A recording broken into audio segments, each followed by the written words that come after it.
Le Mac d'Esther, c'est l'actualité du parc technologique à la télé. Au sommaire, il y a une vie après Esther. ODNB a été créé à Esther en 2010 et désormais à 3 km du parc. Tridea encore pour quelques mois à la Technopole et prépare sa sortie de l'incubateur. Et puis pour finir, une rediffusion sur le thème justement du retour à Esther. Le Mac d'Esther, c'est parti.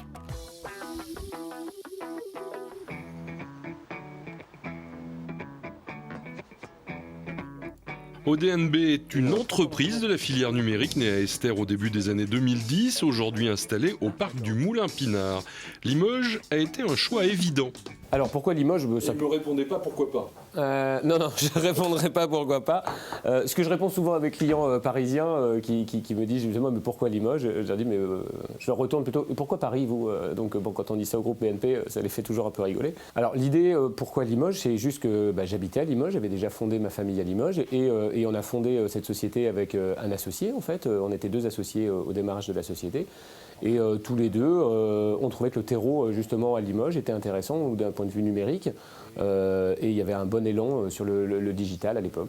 Donc du coup, on a décidé naturellement de créer ça et d'aller sur Esther au tout démarrage. L'incubateur de la Vrule a été le premier pied-à-terre de la société qui s'est ensuite installé dans le bâtiment principal, la soucoupe. On avait besoin de grandir et sur le parc, à ce moment-là, on n'a pas trouvé... notre besoin et des dialogues, on n'a pas trouvé ce qu'on voulait ou la dynamique qu'on y voulait justement. Je sais qu'il y a des choses qui sont en cours, j'espère qu'elles prendront vraiment cœur au sein même. Comme nous on le fait, on va prendre l'utilisateur au cœur des problématiques d'une application. Il faut vraiment entendre les startups et les jeunes sociétés et donc je pense que c'est la dynamique que j'espère actuelle là-dessus. On a pris ces bureaux ici au parc du Moulin-Pinard, qui est un endroit très sympa parce que du coup on a recruté pas mal de bons développeurs et sportifs aussi et ils apprécient particulièrement d'avoir le parc du Jura, le tour du lac qui a été entièrement refait. On est dans un cadre qui est très sympa. On a beaucoup de choses pour manger et à la fois, Esther à pied, c'est un quart d'heure à pied. Je m'y rends de temps en temps à pied, c'est un quart d'heure pour y aller. Ça fait du bien, on me digère après manger, je peux y aller. Et c'est juste à côté. Donc comme on dit, Limoges a cet avantage, certains y verront un inconvénient, mais d'être réellement à taille humaine et de vraiment pouvoir se déplacer très vite.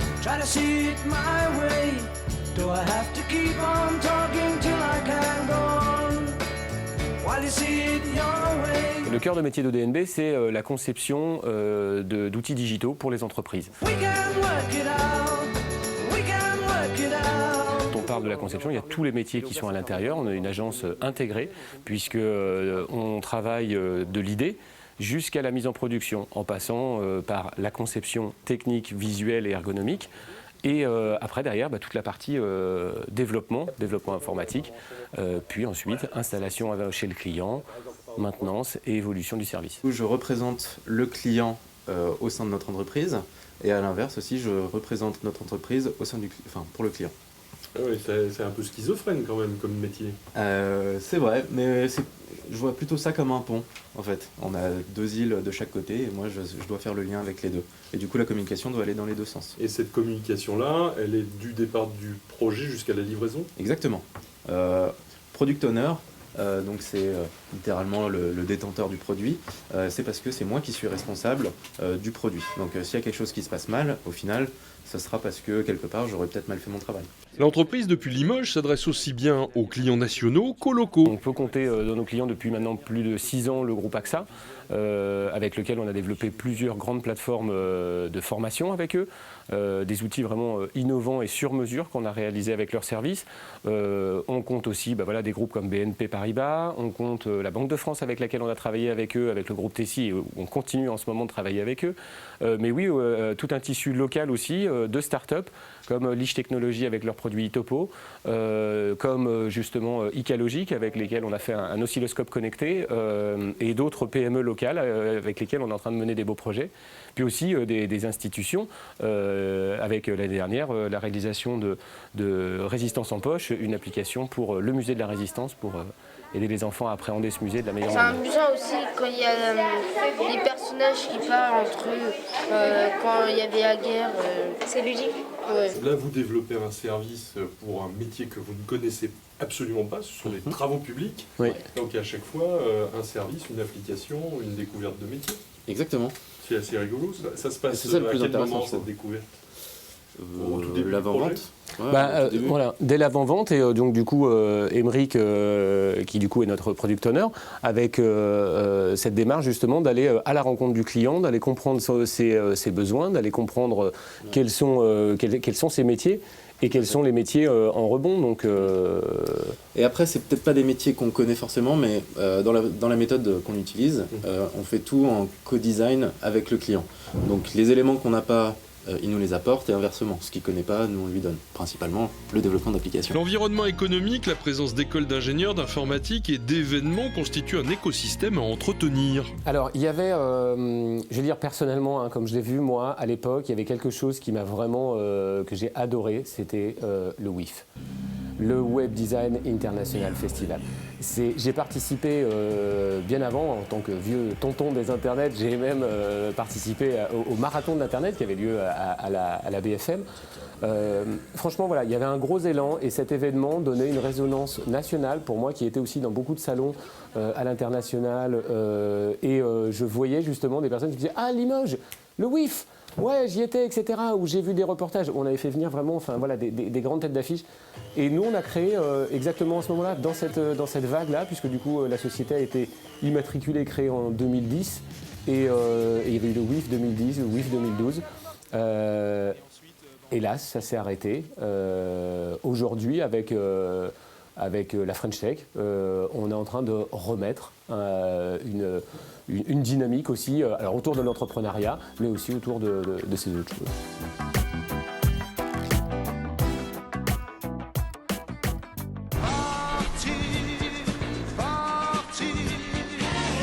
Même loin, loin de la région du cœur, n'importe où la peau change de couleur, partir avant qu'on meure. Trady, c'est une agence de voyage en ligne spécialisée dans ce qu'on appelle le self-connecting, c'est-à-dire qu'on propose de nouvelles destinations sur les aéroports de petite et moyenne taille en mixant les compagnies aériennes, peu importe qu'elles aient des accords commerciaux entre elles ou pas.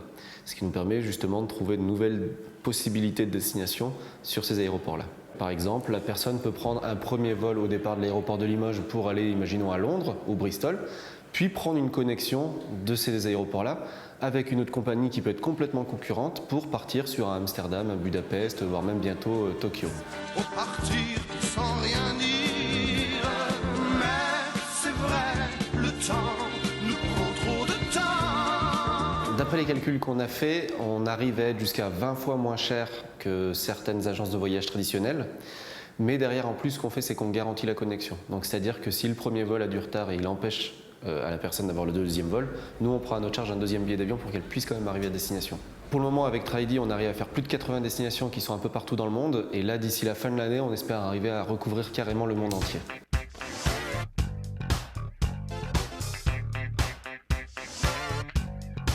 Déjà, quelque chose de tout simple, c'est qu'on a des locaux. On a des locaux à Esther Technopole. C'est-à-dire que derrière, on est dans un vivier d'entrepreneurs, de jeunes pousses aussi. Donc voilà, on est vraiment déjà dans un vivier. Et ça aide énormément d'un point de vue du réseau.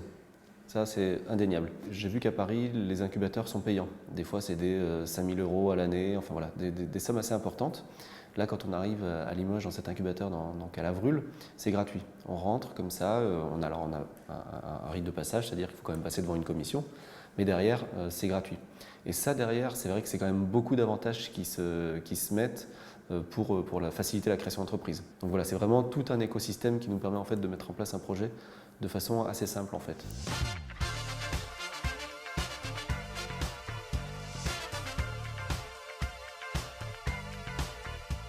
Nous, ce qu'on fait, c'est que sur certaines compagnies aériennes, on a des accords avec elles et donc derrière des rétrocommissions.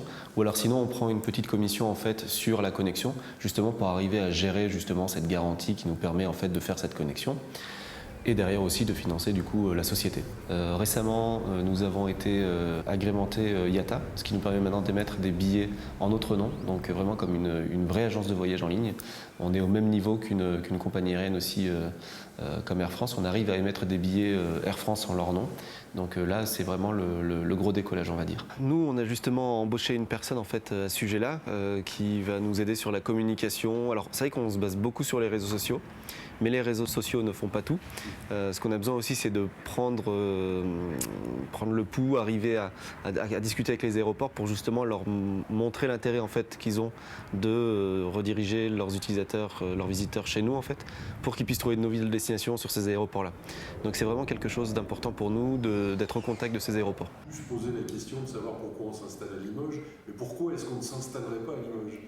Alors, pourquoi est-ce qu'on ne s'installerait pas à Limoges ? Si, je vois très bien pourquoi on pourrait ne pas s'installer à Limoges quand on a besoin d'eau salée autour de nous. Mais hormis ça, il n'y a aucune raison de ne pas s'installer à Limoges. Les loyers sont très intéressants, le coût de la vie est très, très bas. On a de la forêt, on arrive à respirer sainement. Je veux dire, que demande le peuple ?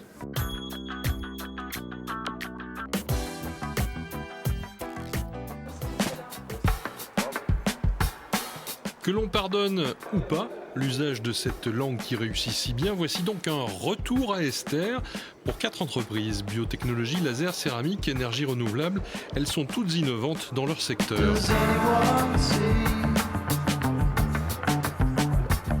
ce qui nous intéresse, c'est de montrer que toutes les entreprises ne restent pas sur le site même d'Esther pour des raisons pratiques et techniques, parce qu'il y a d'autres plateformes, notamment Xteam, mais on voit bien qu'elles sont totalement dans la mouvance de ce qu'on recherche sur Esther, c'est-à-dire de l'innovation en permanence. Le showroom d'Esther, sur la forme, c'est le temps de la pause déjeuner.